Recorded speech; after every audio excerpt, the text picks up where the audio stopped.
நேயர்கள் அனைவருக்கும் வணக்கம். வெண்முரசு சொல்வளர்காடு அத்தியாயம் 6. சௌனகர் அமைச்சு மாளிகையை அடைந்த போது அங்கே வாயிலிலேயே அவருக்காக கனகர் காத்து நின்றிருந்தார். அமைச்சர் சினம் கொண்டிருக்கிறார் என்றார். சௌனகர் உள்ளே செல்ல அவர் உடன் வந்தபடி, அவர் இதை இத்தனை கடுமையாக எடுத்துக்கொள்வார் என்றே நான் நினைத்திருக்கவில்லை. பேரரசருக்கு ஆதரவான படைகளை திரட்டி அரசரை தோற்கடித்து சிறையிடுவதை பற்றி பேசிக்கொண்டிருக்கிறார் என்றார். சௌனகர் திகைத்து திரும்பி நோக்க, ஆம், அவருடைய இயல்பான உளநிகர் முழுமையாக அழிந்துவிட்டது என்றார் கனகர். அமைச்சு அறைக்குள் விதுரர் உறக்க கூச்சலிட்டு கொண்டிருந்தார். அவர் அருகே நின்றிருந்த சிற்றமைச்சர்கள் அவருக்கு எதிர்ச்சொல் எடுக்காமல் நோக்கி நின்றனர். சௌனகரை கண்டதும் திரும்பி, வருக என்றார் விதுரர். இந்திரபிரஸ்தத்திற்கு ஆதரவாக யாதவர்களின் படைகள் வருமல்லவா? பாஞ்சால படைகளும் உடனிருக்கும். நமக்கு இன்று அத்தனை படைப்பிரிவுகளின் ஆதரவும் தேவை என்றார். சௌனகர் அமைதியாக அமர்ந்து கொண்டு, என்ன நிகழ்கிறது அமைச்சரே என்றார். என்ன நிகழ்கிறது? பேரரசரின் ஆணையை கால் கீழ் போட்டு மிதித்திருக்கிறான் அந்த இழிப்பிறவி. இந்த மண்ணில் அவரது சொல்லுக்கு அப்பால் பிற சொல் என ஒன்றில்லை. அவ்வாறு ஒரு மீறலை என் நிலையிலும் நான் ஒப்ப மாட்டேன். அதன்பின் நான் இங்கு உயிர் வாழ்வதிலேயே பொருள் இல்லை என்றார் விதுரர். அவர்களிடம் படைகள் உள்ளன என்கிறார்கள். நகரத்தை காந்தார படைகளை கொண்டு கைப்பற்றி விடலாம் என்று எண்ணுகிறார்கள். சிந்து நாட்டின் படைகளும் சேதி நாட்டு படைகளும் துணை நிற்கின்றன. பிற சத்திரியர்களையும் திரட்டி விடலாம் என்று சகுனி எண்ணுகிறார். இதெல்லாம் நம் கற்பனையாக இருக்கலாம் அல்லவா? அவர்கள் இதுவரை எந்த நடவடிக்கையை எடுத்தார்கள்? தந்தை சொல்லை மைந்தர் ஏற்க முடியாது என்று சொல்லி இருக்கலாம். அது ஒரு கட்டத்தில் எந்த மைந்தரும் சொல்வதே. அதை நெருங்காமல் இருப்பதே தந்தையர் அறிந்திருக்க வேண்டியது என்றார் சௌனகர். ஏன் அப்படி சொல்கிறான்? எந்த உறுதியில்? அதைத்தான் நான் பார்க்கிறேன். அவர்களது படைகளின் வல்லமை என்ன? அமைச்சரே, அரசரின் சொல் என்பது ஒருபோதும் வீணாகலாது. அது வாளால் காக்கப்பட வேண்டும், குருதியால் நிலைநாட்டப்பட வேண்டும். ஒரு முறை சொல் வீணாகிவிட்டதென்றால் அவ்வரசன் எப்போதைக்குமாக இறந்துவிட்டான் என்றே பொருள். விதுரர் மூச்சிறைத்தார். ஆகவே மறு சொல்லே இல்லை. எந்த சொல்லாடலுக்கும் இங்கே இடமில்லை. பேரரசரின் சொல் இங்கே நின்றிருக்கும். அதற்கு எதிராக எழுபவர்கள் வாளால் வெல்லப்பட்டாக வேண்டும். சௌனகர், பேரரசர் அதை விரும்புகிறாரா என்று அறிய விழைகிறேன் என்றார். விழைகிறார். இன்று அவரிடம் பேசிவிட்டுத்தான் வருகிறேன். சற்று முன்னர் அவரை சந்தித்தேன். பேரரசரின் ஆணை எழுந்த மறுநாழிகையிலேயே அரசன் அதை புறக்கணிப்பதாக ஏடு வழியாக அறிவித்து விட்டான். அதை கண்டதும் அவர் எழுந்து வேல்பட்ட வேழம் போல அமரினார். இசையவையின் தூண்களை அடித்து உடைத்தார். அருகில் இருந்தவர்கள் ஓடி உயிர் தப்பினர். அவரை நான் சென்று அழைத்து படுக்க வைத்துவிட்டு வருகிறேன். அவர் தன் கைகளால் மைந்தரை கொல்ல விழைகிறார். ஆம், அதுதான் அவர் இப்போது கோருவது. உடலை மெல்ல அசைத்து அமர்ந்து கனகரை நோக்கிய பின் சௌனகர், அவ்வாறென்றால் படைக்கணக்கு எடுக்க வேண்டியதுதான் என்றார். ஆம், அதைத்தான் நானும் சொல்கிறேன். நம் தரப்பில் படை கொண்டு எழுபவர்கள் எவர்?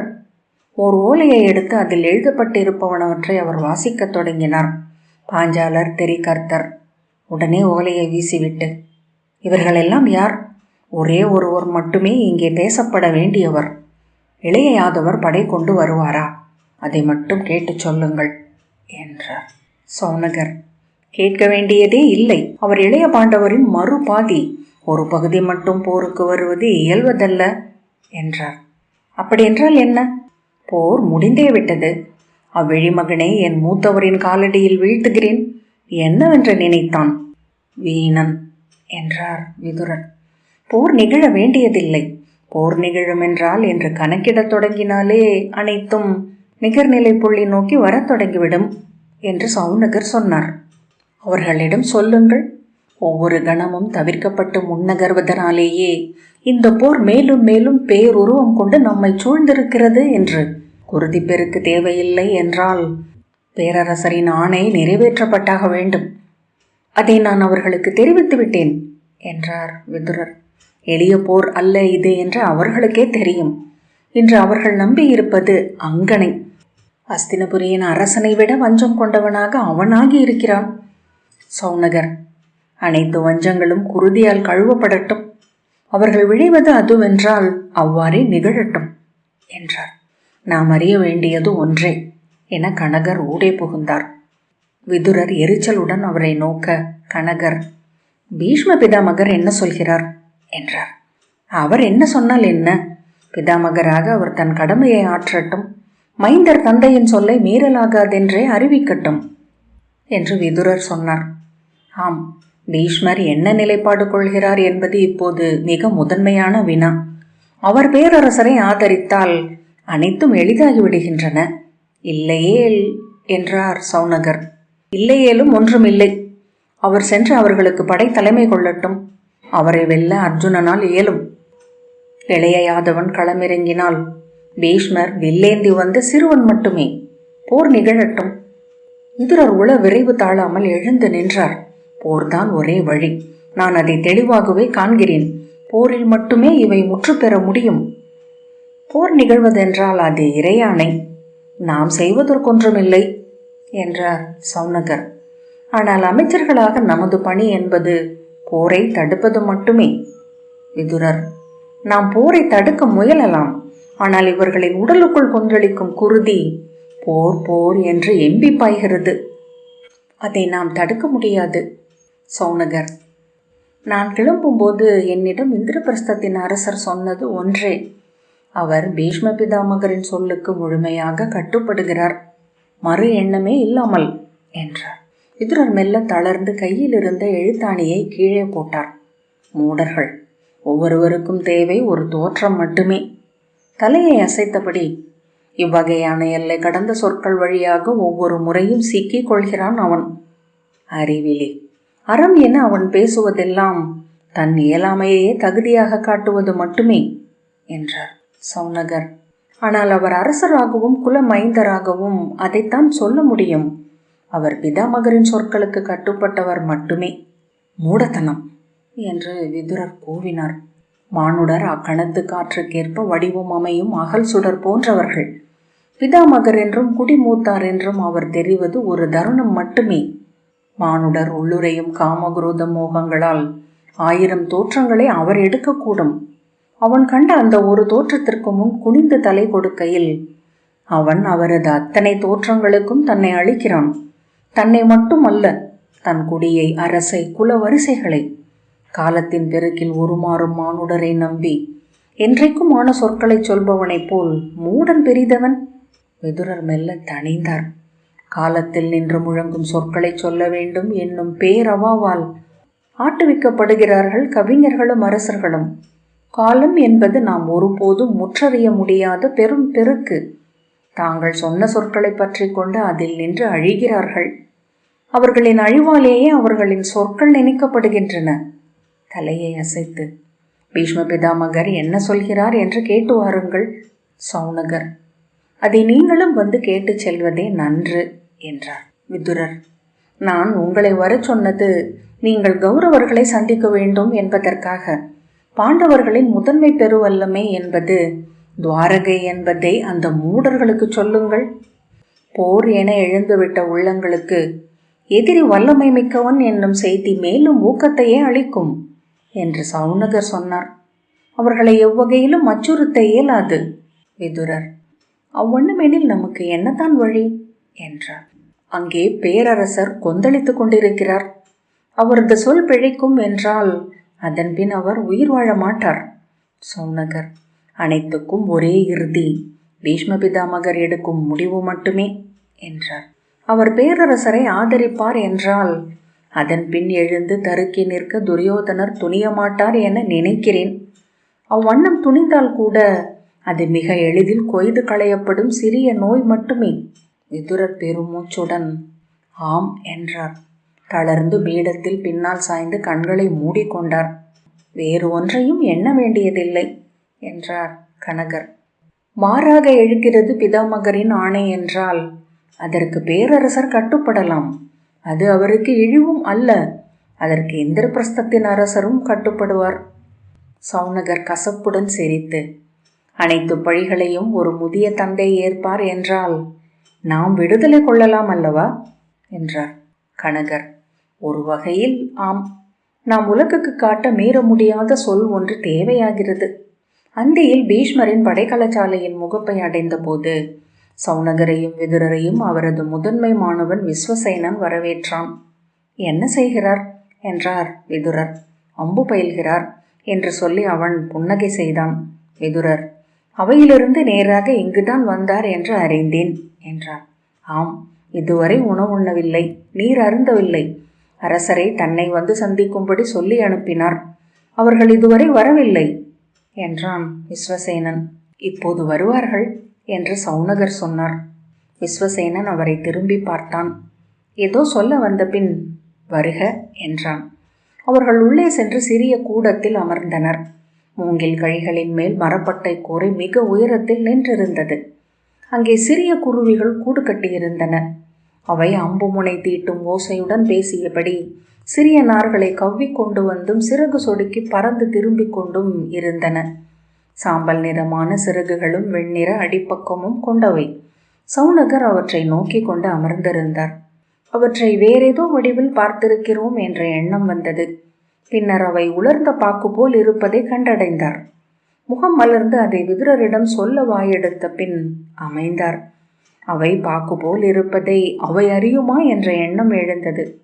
அப்படியென்றால் மானுடர் எதை போல் இருக்கிறார்கள்? இதென்ன எண்ணம்? ஆனால் மீண்டும் அவ்வெண்ணமே எழுந்தது. மானுட உடல் எதை போல் இருக்கிறது? பின்பக்கம் கதவு ஒலிக்க பீஷ்மர் வந்த கணத்தில் அவரது சித்தம் மின்னியது. மனிதர்கள் பச்சை மரங்களைப் போல என்று எண்ணினார். அவ்வெண்ணம் உடனே காட்சியாகியது. நீரில் மிதந்து செல்லும் ஒரு மனித உடலை மரமென்றே எண்ண முடியும். பீஷ்மர் அவர்கள் அருகே வந்தபோது எழுந்து நின்று வணங்கி முகமன் உரைத்த போது அவர் உள்ளம் அச்சொற்றொடராக இருந்தது. அவர் பீடத்தில் நீண்ட கால்களை கோணலாக வைத்து கொண்டு அமர்ந்தபோது அவர் மட்கிய மரக்கட்டை என எண்ணி உடனே அவ்வெண்ணத்தை அகற்றினார். பீஷ்மரின் வழிகளுக்கு கீழே சேற்று வளையங்கள் போல இரு மெல்லிய தசை தொய்வுகள் இருந்தன. பெருமூச்சுடன் என்ன என்றார். அரசாணை ஒன்று வந்திருப்பதை தாங்கள் அறிந்திருப்பீர்கள் பிதாமகரே என்றார் விதுரர். நான் எதையும் அறியவில்லை என்று பீஷ்மர் கசப்புடன் சொன்னார். அவரது சித்தம் நிலை கொள்ளவில்லை. உடலை அசைத்து பார்வையை விலக்கி விஸ்வசேனனிடம், என்ன அங்கே ஓசை? மேலே குருவிகள் என்று அவன் சொன்னான். ஆம் என்ற பின் அவர் திரும்பி விதுரரிடம் உரக்க, என்னை ஏன் கேட்க வருகிறீர்கள்? இந்த அரசுக்கும் எனக்கும் என்ன உறவு? விதுரர், நீங்கள் பிதாமகர், அனைத்தையும் முடிவு செய்ய வேண்டியவர் என்றார். நான் இனி எதையும் முடிவு செய்யப் போவதில்லை. நான் இறந்து விட்டேன், மட்கி அழிந்து விட்டேன். ஈமக்கடன்களை செய்யுங்கள். சென்று சொல் உன் தமையனிடம்.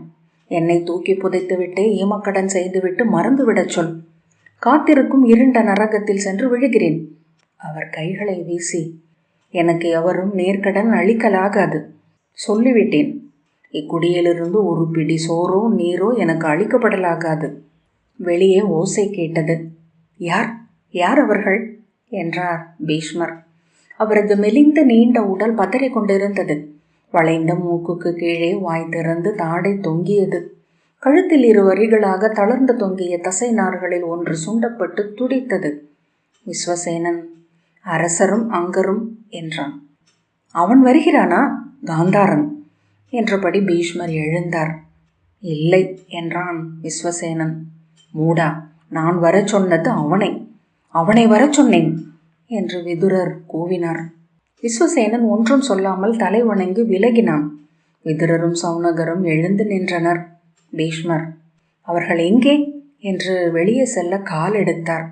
பிதாமகரே என்றார் விதுரர் நின்று. ஏன், நீ எனக்கு அறிவுரை சொல்லப் போகிறாயா என்று பீஷ்மர் கூவியபடி விதுரரை நோக்கி திரும்பினார். அறிவுரை சொல்லி என்னை செம்மை செய்ய போகிறாயா? உன் அவைக்கு வந்து நான் பாடம் கேட்கட்டுமா? விதுரர் ஒன்றும் சொல்லாமல் கை கட்டி நின்றார். பீஷ்மர் திரும்ப வந்து தன் பீடத்தில் அமர்ந்து கால்களை ஒன்றன் மேல் ஒன்றாக போட்டு கைகளை கைப்பிடிகள் மேல் வைத்து கொண்டார். தலையை அசைத்தபடி, இழி மக்கள், தனையர் இழிந்தோர் என்றால் அது தந்தையரின் இழிவே. வீம்பு தெரியும்படி முகத்தை தூக்கியபடி துரியோதனன் அவைக்குள் நுழைந்தான். அவனுக்கு பின்னால் கர்ணன் வந்தான். அவர்களின் காலடிகளை கண்டதும் அவர் நிமிர்ந்து நோக்கினார். தலை ஆடியது. உதடுகள் எதையோ மெல்வது போல அசைய கழுத்து திசைகள் இழுபட்டு ஆடின. ஒரு கணம் திரும்பி சௌனகரை நோக்கிய போது அவரது வலக்கண் மிகவும் கீழிறங்கி இருப்பதாக தோன்றியது. துரியோதனன், வணங்குகிறேன் பிதாமகரே என்றான். அக்குரல் கேட்டதும் அவரது உடல் நீர்த்துளி விழுந்தது போல சிலிர்ப்பு கொண்டது. அந்த முதிய உடலில் எதிர்பார்க்கவே முடியாத விரைவுடன் பாய்ந்தெழுந்து, இழிபிறவியே என்று கூவியபடி அவனை நோக்கி பாய்ந்து அவன் கன்னத்தில் ஓங்கி அறைந்தார். அவன் அதை எதிர்பாராததனால் சற்று பின்னடைந்தான். அவர் அவன் தலைமயிரை பற்றி சுழற்றி இழுத்து மேலும் அறைந்தார். சௌனகர் அறியாது முன்னகர விதுரர் விழிகளால் அதை தடுத்தார். தன் உடலில் எழுந்த எதிர்ப்பசைவை அடக்கி கர்ணனும் நோக்கி நின்றான். உரிமையபடி பீஷ்மர் துரியோதனனை தூக்கி காற்றில் சுழற்றி தரைமேல் ஓங்கி அறைந்தார். அந்த அதிர்வில் மேற்கூரையிலிருந்து தூசு உதிர்ந்தது. அவன் நெஞ்சை மிதித்து கைகளை பற்றி முறுக்கி காலால் மூட்டுப்புறத்தில் ஓங்கி உதைத்தார். எலும்பு ஒடியும் ஓசையை கேட்டு சௌனகரின் நரம்புகள் கூசின. துரியோதனன் மெல்ல முனகினான்.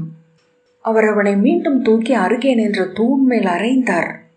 பிள ஓசையுடன் அது விரிசலிட்டது. அவன் கீழே விழுந்து புரள அவன் மறுகையை பற்றி ஓங்கி மிதித்து வளைத்து எலும்பை ஒடித்தார். அந்த ஒலிக்காக தன் புலன்கள் அத்தனை கூர்ந்திருப்பதை உணர்ந்து சௌனகர் பற்களை கெட்டித்து கொண்டார். துரியோதனனை தூக்கி சுழற்றி மீண்டும் நிலத்தில் அறைந்தார் பீஷ்மர். அவன் தலையில் அவரது அடி விழுந்த ஓசையை தன் முழு உடலாலும் சௌனகர் கேட்டார். சிம்மம் போல உருமியபடி அவர் அவன் நெஞ்சை மிதித்தார். அவன் அவரது கைகளில் துணிப்பாவை போல துவண்டு விட்டிருந்தான். அவனை சுழற்றி இடக்கால் பாதத்தை கையால் பற்றி திருப்பி தொடைப்புறத்தில் ஓங்கி மிதித்தார். மரம் முறிவது போல எலும்பு நொறுங்கியது. துரியோதனன் விலங்கு போல அலறியபடி துடித்தான். அவர் அவன் கழுத்தில் தன் காலை வைத்தபோது விஸ்வசேனன் வந்து அவர் கைகளை பற்றினான். தனிந்த குரலில், போதும் என்றான். விலகு விலகு என்று பீஷ்மர் மூச்சு இறைத்தார். போதும் என விஸ்வசேனன் குரலை உயர்த்தி சொன்னான். அவர் அவன் விழிகளை ஏறிட்டு பார்த்தார். நரைத்த பூர்வத்தின் வெள்ளை மயிர் ஒன்று அவர் விழிகள் மேல் விழுந்திருந்தது. நெற்றி வியர்வை மூக்கில் வழிந்து சொட்டி நின்றது. அவர் கைகள் தளர்ந்தன. தள்ளாடும் கால்களுடன் வந்து அவர் பீடத்தில் விழுந்தார். விஸ்வசேனன் கர்ணனிடம், அரசரை கொண்டு செல்லுங்கள். கர்ணன் அதுவரை ஒரு தசை கூட அசையாமல் நின்றிருந்தான். மெல்ல தலையாட்டி விட்டு துரியோதனனை தூக்குவதற்காக குனிந்தான். சூதன் மகனே, இவை அனைத்திற்கும் நீயே முதல் என்றார் பீஷ்மர். உன்னை நான் கொல்லலாகாது. புழுக்களை சிம்மம் கொல்லும் வழக்கமில்லை. கைகள் நடுங்க கர்ணன் நிமிர்ந்தான். அவன் ஏதோ சொல்ல போகிறான் என்ற விழியொளி ஏற்பட்டது. ஆனால் அவன் மீண்டும் குனிந்தான். நீ இதை எதன் பொருட்டு செய்கிறாய் என நான் அறிவேன். நீ சத்திரியர்களை அடுத்து கெடுக்கும் வஞ்சகன். உன் இழிந்த நாகவேதத்தின் பொருட்டு போர் மூட்டி அழிவை கொண்டு வருகிறாய் என்று சொன்னபடி பீஷ்மர் எழுந்தார். சொல் இந்த எழி மகனிடம், இவனை நான் கொல்லாமல் விடுவது என் நேர்குருதியில் பிறந்தவன் அல்ல இவன் என்பதனால் மட்டுமே. இவன் ஆற்றிய இழிவுக்காக ஒரு நாள் இவன் பாண்டுவின் மைந்தன் கையால் நெஞ்சு பிளக்கப்படுவான் என்று சொல்.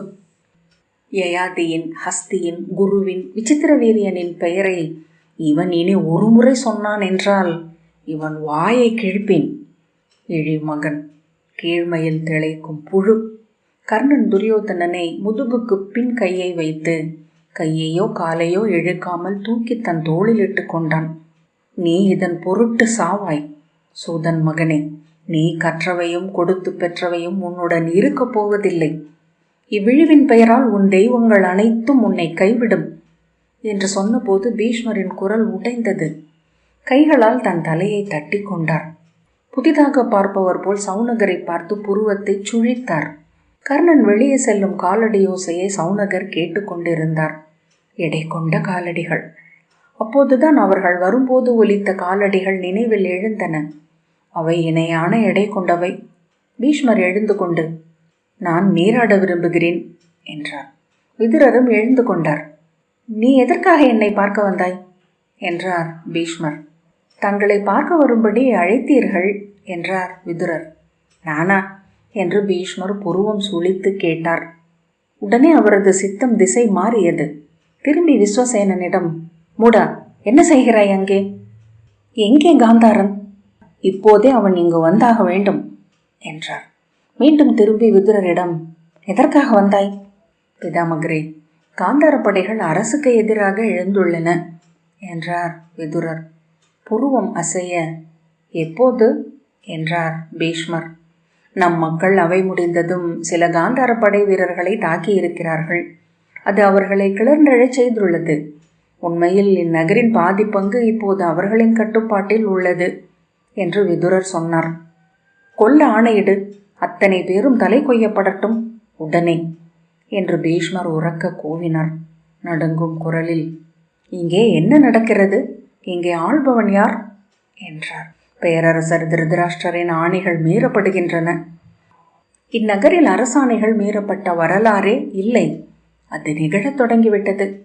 பீஷ்மர், நிகழாது. நான் இருக்கும் வரை இங்கே ஹஸ்தியின் கோல் நின்றிருக்கும் என்றார். அந்நம்பிக்கையே எங்களை இங்கே வரச் செய்தது பிதாமகரே என்றார் விதுரர். பேரரசரின் சொல்லுக்கு தங்கள் ஆணையே காப்பாக நின்றிருக்க வேண்டும். பீஷ்மர் உருமியபடி மீண்டும் சௌனகரை நோக்கினார். அவரை அவர் அடையாளம் காணவில்லை என்று தோன்றியது. பின்பு, நான் நீராடச் செல்கிறேன், மூடா.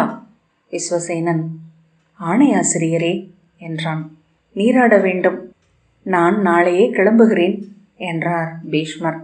அதை அவர் எண்ணி சொல்லவில்லை. சொன்னபின் அதை பற்றி கொண்டது அவர் உள்ளம் என தெரிந்தது. ஆம், இனி நான் இங்கிருக்கலாகாது.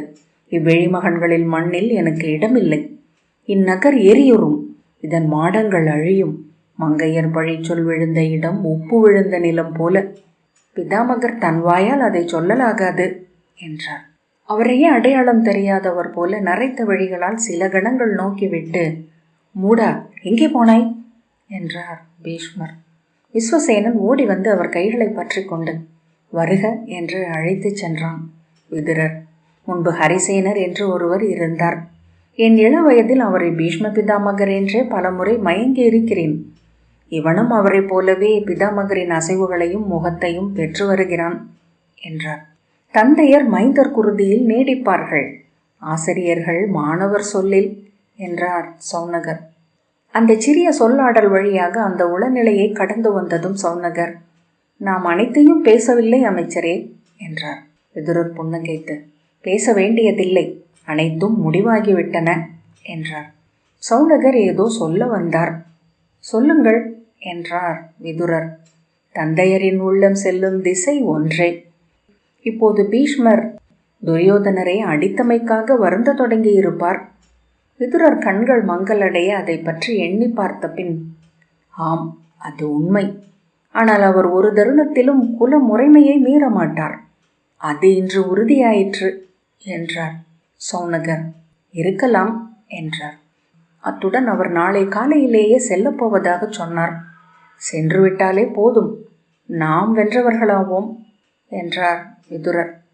ஆனால் படைக்கலசாலையிலிருந்து கிளம்பி தேரில் ஏறி கொண்ட போது விதுரர் அந்நம்பிக்கையை இழந்து கொண்டிருப்பதை சௌனகர் உய்தறிந்து கொண்டார். கைகளால் மேலாடையை திருகியபடி அவர் சாலையோர காட்சிகளை நோக்கி கொண்டே வந்தார். அஸ்தினபுரி அமைதிக்கு மீண்டிருந்தது. பெருந்துயரம் ஒன்று நிகழ்ந்த பின்னர் உருவாகும் ஓசையின்மை தெருக்களில் பிசின் போல படிந்திருந்தது. பறவைகள் அதில் சிறகுகள் சிக்கிக் கொண்டவை போல தளர்ந்து பறந்தன. இலைகள் மெல்ல அசைந்தன. நிழல்கள் கூட மிக மெல்ல அசைந்தன. சொல்வளர்காடு 6வது அத்தியாயம் இத்துடன் நிறைவு பெற்றது.